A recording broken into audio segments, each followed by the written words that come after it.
Hello दोस्तों, हाय। कैसे आप लोग? आप सभी को एजुकेशन मास्टर क्लास में स्वागत है। जैसा कि क्लास 10th के हर सब्जेक्ट का अभी आपका चैप्टर ओपन कर दिया गया है ताकि आपकी परीक्षा में कुछ सुविधा मिल जाए, ठीक है।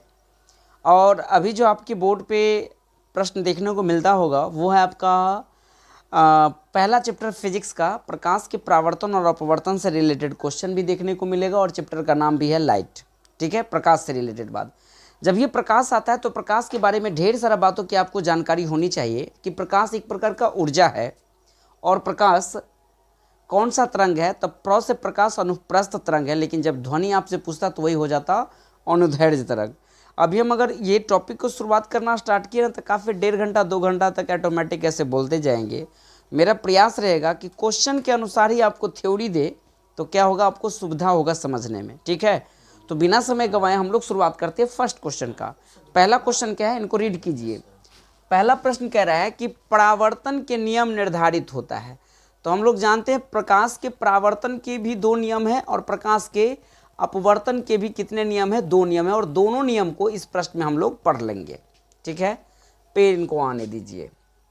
हाँ, प्रकाश के परावर्तन का नियम है जब प्रकाश एक प्रकाश का आपतन कोण और परावर्तन कोण दोनों बराबर होता है। क्यों? देखिए गौर से। अगर ये मान लीजिए अपना कोई मिरर है और इस पर जो आने वाली किरण होते हैं उसको हम लोग आपतित किरण कहते हैं और जाने वाली किरण को कौन सा किरण कहते हैं? परावर्तित किरण। ये किरण आ रही है और ये किरण जा रही है और इन दोनों के बीच एक लंब समद्विभाजित करता है जिसे हम अभिलंब कहते हैं और तीनों का तीनों एक ही तल में होता है। तो एक नियम यहाँ भी रट लिए कि आपतित किरण, इसको आपतित किरण कहेंगे, इसको परावर्तित किरण, और आपतन बिंदु पर डाला गया अभिलंब तीनों एक ही तल में। एक नियम ये हो गया। और यहाँ पर आपतित किरण और अभिलंब के बीच जो बनने वाला कोण है वो आई है और परावर्तित किरण और अभिलंब के बीच बनने वाले कोण को हम लोग आर कहते हैं। और दोनों कोण आपस में क्या होता है, एंगल आई बराबर होगा, यानी एंगल आई बराबर होगा एंगल आर का, यानी आपतन कोण और परावर्तन कोण दोनों बराबर होगा। और ऑप्शन में ढूंढिए, आपको आपतन कोण बराबर परावर्तन कोण, ये ऑप्शन आपका एक कंप्लीट उत्तर दे रहा है। लेकिन जब आपके प्रश्न में पूछा जाता प्रकाश के अपवर्तन का क्या नियम है, तो प्रकाश के भी अपवर्तन के 2 नियम है। एक नियम है उसमें भी जब प्रकाश किसी एक माध्यम से दूसरे माध्यम में प्रवेश करता है, प्रवेश करने के दौरान आपतित किरण और अपवर्तित किरण और आपतन बिंदु पर डाला गया अभिलंब, उसमें भी तीनों एक ही तल में है। शायद इस पॉइंट को आपको समझने में थोड़ा सा प्रॉब्लम हुआ होगा, क्योंकि जब भी प्रकाश एक माध्यम से दूसरे माध्यम में प्रवेश करता है ना तो प्रकाश की दिशा में परिवर्तन होता है और प्रकाश की दिशा में होने वाली परिवर्तन को ही हम लोग प्रकाश का अपवर्तन कहते हैं। तो प्रकाश के अपवर्तन में आपतित किरण अपवर्तित किरण, वहाँ क्या था, परावर्तित ना, प्रकाश के परावर्तन में। लेकिन अपवर्तन में क्या बोलना है, आपतित किरण अपवर्तित किरण और आपतन बिंदु पर डाला गया अभिलंब तीनों एक तल में होता है। लेकिन प्रकाश के अपवर्तन के दूसरे नियम देने का श्रेय एक ऑस्ट्रिया के विद्वान स्नेल साहब का नाम सुने होंगे, जो 1621 ईस्वी में दिए थे कि आपतन कोण के द्वारा बनाया गया जो जया, हम लोग ट्रिगोनोमेट्री में साइन पढ़ते हैं साइन, लेकिन उस साइन को ऑस्ट्रियाई भाषा में जया पढ़ा जाता है। इस टाइप से हम लोग पढ़ सकते हैं जया, ठीक है ना। तो आपतन कोण की जया और अपवर्तन कोण की जया दोनों का अनुपात एक नियतांक होते हैं, कांस्टेंट होते हैं, जिसे हम म्यू से इंडिकेट करते हैं। अर्थात म्यू बराबर होता है साइन आई बट्टा क्या बोलेंगे, साइन आर हो जाएगा। मैं अभी 2 क्वेश्चन डील किया है। एक क्वेश्चन प्रकाश के परावर्तन का 2 नियम, आपतन कोण परावर्तन कोण के बराबर, आपतित किरण परावर्तित किरण और आपतन बिंदु पर डाला गया अभिलंब तीनों एक ही तल में। और प्रकाश के अपवर्तन का 2 नियम, एक नियम आपतित किरण और अपवर्तित किरण और आपतन बिंदु पर डाला गया अभिलंब तीनों एक ही तल में होता है। और एक नियम ये बताए हैं स्नेल साहब ने दिया था कि आपतन कोण की जया और अपवर्तन कोण की जया का अनुपात एक नियतांक होते हैं, जिसे हम क्या से इंडिकेट करते हैं, म्यू से। चलिए हम लोग दूसरे प्रश्न की ओर बढ़ते हैं और सेकेंड प्रश्न अपना क्या कह रहा है, इनको देखिए। दूसरा नंबर प्रश्न कह रहा है कि प्रकाश तरंग का किस तरंग का उदाहरण, अभी जस्ट बताए थे कि प्रकाश जो है आपको अनुप्रस्थ तरंग का उदाहरण है या विद्युत चुंबकीय तरंग का उदाहरण है, ऐसे भी हम इसको उत्तर दे सकते हैं। तो प्रकाश विद्युत चुंबकीय तरंग, परावैंगनिक तरंग तो लेंगे नहीं, ध्वनि तरंग नहीं लेंगे। ध्वनि तरंग में आपको अनुदैर्ध्य आ जाता है, लेकिन यहाँ पे लाइट पूछा है ना तो इसको मैग्नेटिक के अंतर्गत हम रख सकते हैं, ठीक है। नेक्स्ट क्वेश्चन को देखिए। तीसरा नंबर सवाल आपसे क्या कह रहा है, क्वेश्चन तीसरा आपसे डिमांड कर रहा है कि दर्पण के सामने किसी भी बिंदु पर स्थित वस्तु का प्रतिबिंब सीधा प्रतीत होता है तो वह दर्पण कैसा होगा? केवल समतल में होगा या अवतल में होगा या उत्तल में होगा या तो समतल या उत्तल में होगा? सीधा प्रतीत होना चाहिए। अवतल दर्पण में देखिएगा हमेशा उल्टा के साथ साथ एक कंडीशन आपको सीधा भी बनता है। कैसे? मान लीजिए कि ये अपना अवतल दर्पण है। अवतल दर्पण की बाहरी सतह क्या होती है? रजतीत होती है, और भीतरी सतह जहाँ पे हम लाइट जलाते हैं वो क्या होता है आपका? धंसा हुआ। और जो जिस सतह पे रजतीत नहीं होता है उसे हम परावर्तक सतह कहते हैं, ध्यान रखिएगा। तो अवतल दर्पण में जिधर रंगा हुआ पार्ट है उसे हम पॉजिटिव मानेंगे और जिधर नहीं रंगा है उसको क्या मानेंगे? निगेटिव। बीच में आपको क्या होता है? ध्रुव होता है, और दर्पण की जो चौड़ाई होती है जिसे हम m से इंडिकेट करते हैं और नीचे m डैश से, ये दर्पण की चौड़ाई को द्वारक कहते हैं। और ध्रुव जो सेंटर से पास होगा, ये जाने वाली रेखा आपका प्रधान अक्ष या मुख्य अक्ष होता है, इसके बीच में ही यहीं पर f होती है। ध्रुव से और f के बीच की दूरी को हम लोग फोकस दूरी कहते हैं, और यह भी f के बराबर होता है। अर्थात ध्रुव से लेकर के ये सेंटर तक की दूरी को हम लोग r से इंडिकेट करते हैं, जिसे वक्रता त्रिज्या कहते हैं। और r बराबर 1f और 1f टोटल कितना f हो जाएगा? 2f, अर्थात फोकस दूरी की क्या होती है? ये दुगुनी होती है। बट यहाँ मैंने एक कंडीशन आपको क्यों बताया? जब हम वस्तु को अनंत पे रखते हैं तो प्रतिबिंब कहाँ बनता है? फोकस पे बनता है। वस्तु कहाँ है? अनंत पे, तो प्रतिबिंब कहाँ बनेगा? फोकस पे। कैसा बनेगा? वास्तविक, उल्टा और बहुत छोटा। अब हम वस्तु को खींच करके अगर यहाँ पे खड़ा कर दूं, यहाँ कहने का सेंस, यदि ये वस्तु खड़ा है अवतल दर्पण में, अर्थात अनंत और वक्रता केंद्र के बीच खड़ा है, तो प्रतिबिंब भी फोकस से खिसक जाएगा और वक्रता केंद्र के बीच बन जाएगा। अर्थात फोकस और वक्रता केंद्र के बीच बनेगी, वास्तविक बनेगी, उल्टा बनेगी। जो बहुत छोटा न था ना, वो छोटा के रूप में आ जाएगा, थोड़ा दिखेगा आपको।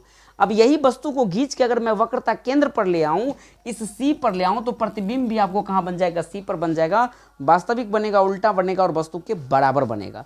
अब फिर से कंडीशन, अगर मैं वस्तु को यहाँ लिख दूं, अर्थात फोकस और वक्रता केंद्र के बीच रखूं, तो प्रतिबिंब भागेगा आगे। कहने का सेंस कहाँ भागेगा?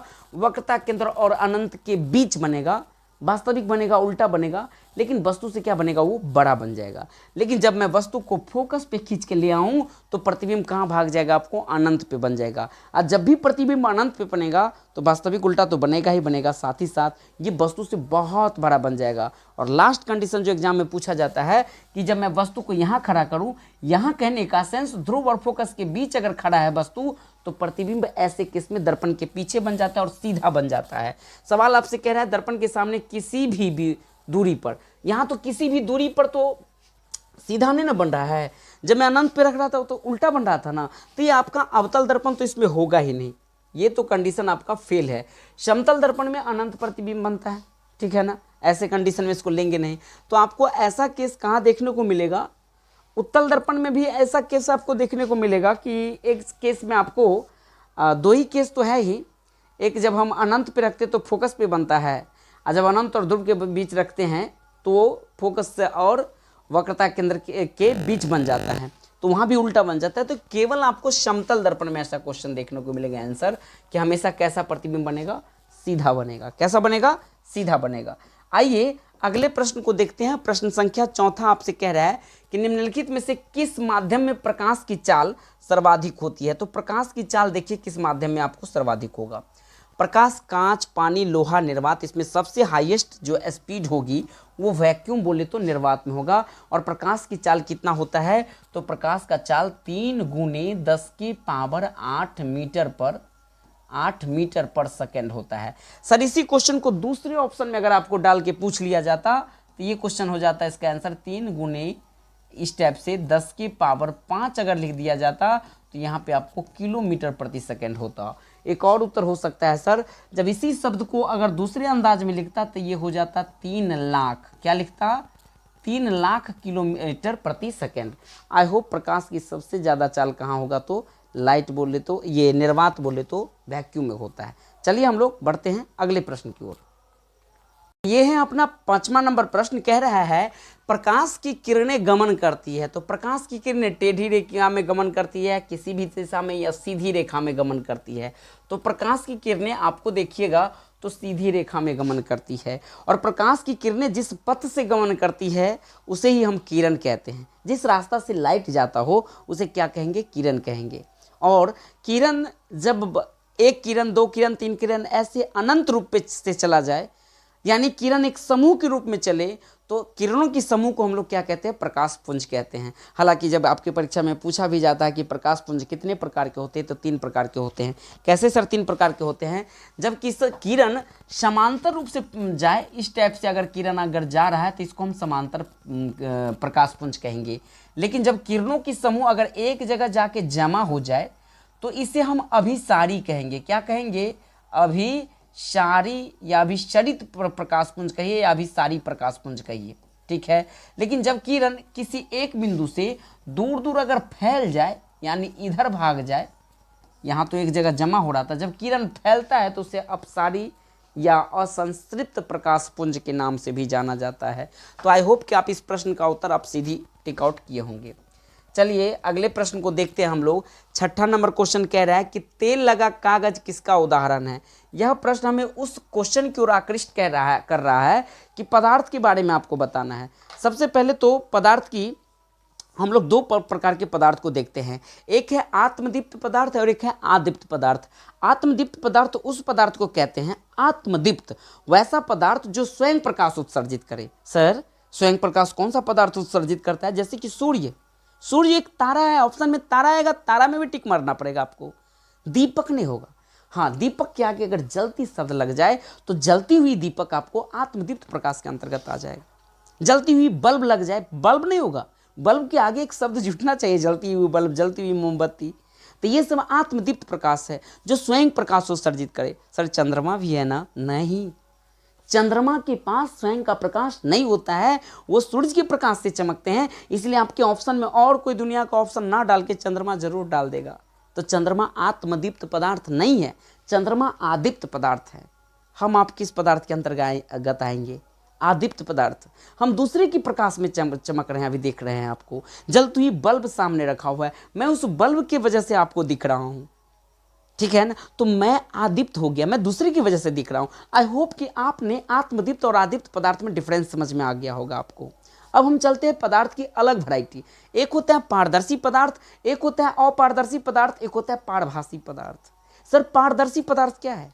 वैसा प्रकाश जिससे प्रकाश आर पार हो जाए, वैसा पदार्थ जिससे प्रकाश आर पार। सर हवा से हो करके प्रकाश तो आर पार हो जाएगा, हाँ, तो हवा हो जाएगा आपको पारदर्शी। सर पानी से भी होके हो जाएगा, तो पानी भी पारदर्शी है। सर शीशा से भी होके हो जाएगा, शीशा भी पारदर्शी है। तो सर अपारदर्शी में क्या क्या आएगा? अपारदर्शी पदार्थ का मतलब हुआ जिससे लाइट नहीं जाता हो। हमको देखिए ना, आप इधर से अगर प्रकाश मारिएगा तो हमारे पर नहीं हो, हमारे से प्रकाश आर पर नहीं होगा, मैं अपारदर्शी हो गया। ईंटा, कुर्सी, टेबल, घर, ये सब अपारदर्शी के अंतर्गत होगा। आप अभी 2 प्रकार के पदार्थ समझे, पारदर्शी और अपारदर्शी। एक और आपको समझना है जिसका नाम है पारभासी। क्या नाम है? पारभासी। पारभासी उस पदार्थ को कहते हैं जिससे प्रकाश के कुछ अंश आर पार होता है। और प्रकाश के कुछ अंश आर पार 2-3 उदाहरण आप दिमाग में सेट करके रख लीजिए। जैसे तेल लगा हुआ कागज, घिसा हुआ कांच। तेल लगा हुआ कागज, घिसा हुआ कांच, ये सब किसके अंतर्गत आ जाएगा? आपको पारभासी। और एग्जाम्पल में देखिए आपको क्वेश्चन में क्या दिया है, तेल लगा हुआ कागज किसके अंतर्गत आ जाएगा? तो ये आ जाएगा आपको पारभासी के अंतर्गत। आई होप मैंने आपको पदार्थ की जो वैरायटी बताया वो आपको अच्छे से समझ में आया होगा, ठीक है। बढ़ते हैं हम लोग नेक्स्ट क्वेश्चन की ओर। आपका जो प्रश्न है 7वां, वो आपसे क्या डिमांड कर रहा है, उन क्वेश्चन की ओर बढ़िए। 7वां क्वेश्चन कह रहा है कि प्रकाश के परावर्तन के कितने नियम है? अभी जस्ट बताए थे कि प्रकाश के परावर्तन के भी 2 नियम हैं और प्रकाश के अपवर्तन के भी कितने नियम हैं? 2 नियम है। तो आप 2 में टिक आउट कर लीजिएगा।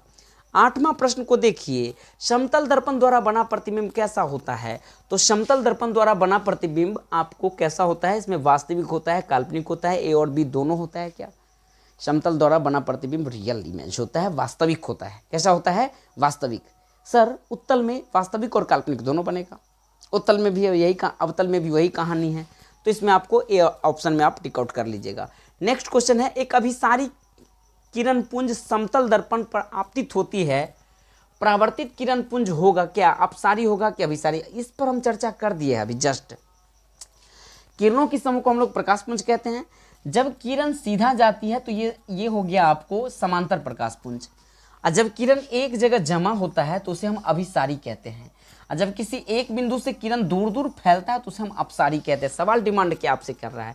एक अभिसारी किरण माने जमा होने वाली किरण पुंज समतल दर्पण पर आपतित होती है। यहाँ मान लीजिए कि कोई समतल दर्पण है, ये समतल दर्पण है, इस पर ये आपतित हो रही आई है, परावर्तित किरण पुंज होगा। तो परावर्तित किरण पुंज क्या हो जाएगा? अपसारी नहीं होगा, आने वाली किरण हो गया आपतित, अब परावर्तित हो गया यानी फैलता है ना, तो ये हो जाएगा अपसारी। आपको किस में टिक आउट करना पड़ेगा? आपको अपसारी में। चलिए अगले प्रश्न को देखते हैं। तो चलिए अब हम बढ़ते हैं 10वें नंबर क्वेश्चन की ओर। 10वां क्वेश्चन कह रहा है किसी समतल दर्पण द्वारा आवर्धन होता है। तो समतल दर्पण द्वारा हमेशा आवर्धन देखिएगा आपको +1 देखने को मिलेगा। हम लोग किस में टिक आउट कर लेंगे? +1 देखने को मिलेगा। 11वां नंबर क्वेश्चन को देखिए, एक प्रकाश किरण एक समतल दर्पण पर लंबवत आपतित होती है, परावर्तन कोण का मान क्या होगा? जब ये लंबवत, देखिए बड़ी सुंदर क्वेश्चन है, जब ये मान लीजिए कि कोई समतल दर्पण है और आने वाले जो है ना एक लंबवत, इसमें आपसे पूछा गया प्रकाश की किरण समतल दर्पण पर लंबवत, यानी ये लंबवत आपतित हुआ, यानी लंबवत बोले तो 90 डिग्री, और उसके बाद ये क्या हो गया? परावर्तित हो गया। आपसे दिया गया आपतित होती है, परावर्तन कोण इसका क्या होगा? तो जब ये लंबवत आपको आपतित हुआ है यानी ये 90 डिग्री का कोण बनाया है, तो टोटल होता है कितना? कहिए 180 डिग्री। 180 डिग्री टोटल ऐसे कोण होता है ना, टोटल 180 डिग्री। आपको ऑलरेडी ये 90 डिग्री प्राप्तित हुआ है, हमें ये परावर्तन कोण चाहिए। क्या चाहिए? परावर्तन कोण चाहिए। और आपतन कोण परावर्तन कोण के क्या होता है? आपको बराबर होता है। तो जब ये आने वाली किरण आपको 90 डिग्री से आ रहा है, तो जाने वाली भी किरण कितना डिग्री से जाएगा? 90 डिग्री से ही जाएगा ना, क्योंकि आपतन कोण परावर्तन कोण के बराबर होता है प्रकाश के परावर्तन के नियम से। तो इसका उत्तर आपका करेक्ट हो जाएगा बी। नेक्स्ट क्वेश्चन की ओर बढ़िए। अगला प्रश्न आपसे क्या कह रहा है? क्वेश्चन है कि किरणों के समूह को क्या कहते हैं? तो किरणों के समूह को हम लोग प्रकाश पुंज कहते हैं, जो ऑलरेडी आपको बता दिए हैं। अगला प्रश्न है, सूर्य से आने वाले प्रकाश पुंज निम्न में से कौन होता है? जब सूरज से जो प्रकाश की किरणें आती तो हमेशा किस रूप में आते हैं? अपसारी आते हैं या अभिसारी आते हैं या समांतर आते हैं? तो हमेशा सीधी आता है ना प्रकाश की किरणें। अभी आप जस्ट एक पीछे क्वेश्चन देखे हैं, और जब सीधी आएगा तो वो क्या हो जाएगा? समांतर हो जाएगा। तो इसका करेक्ट उत्तर आपका बी हो जाएगा। आई होप कि यही 13 प्रश्न आपका था। इन 13 प्रश्न को आप अच्छे से समझे होंगे। इसी टाइप का हम आपको अगला जो प्रकाश के परावर्तन अपवर्तन से रिलेटेड आपको 13 प्रश्न आए हैं, फिर से आपको अगला जो पार्ट 2 वीडियो आएगा फिजिक्स के फर्स्ट चैप्टर का, वो आपको दर्पण से रिलेटेड आएगा, फिर लेंस से रिलेटेड आएगा। तो दीजिए आप विदा, तब तक के लिए आप सभी को good day, take care, all the best. जय हिंद, जय भारत।